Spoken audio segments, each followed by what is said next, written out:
Былы дзіцячы аздараўленчы лагер «Арляня» ў Бешанковіцкім раёне прададзены за 34 базавыя велічыні па адной за кожны капітальны будынак. Новага ўласніка аб'ект знайшоў на электронных таргах.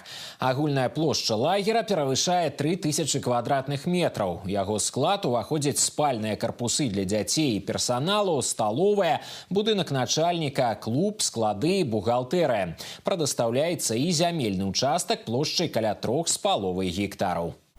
Ранее, в 2020 году, этот лагерь уже продавался на аукционе инвестору из Минска, который планировал открыть здесь агроусадьбу. Но осуществить намеченные планы ему не удалось, и лагерь был возвращен в государственную собственность. Среди условий продажи – начало осуществления деятельности не позднее 3 лет с момента заключения договора купли-продажи.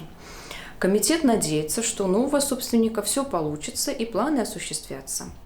У апошнія гады новага ўласніка знайшлі дзіцячыя лагеры «Усход» і «Бярозка» ў Віцебскім раёне, а таксама лагер-база «Лянок» у Аршанскім. Цяпер другое жыццё атрымае і Бешанковіцкі «Арляня». Усяго з пачатку года камітэт дзяржмаёмасці правёў 129 выніковых аукцыёнаў па продажы нерухомасці, якая не выкарыстоўваецца. Бюджэт пры гэтым папоўніўся на суму 3,5 мільёна рублёў.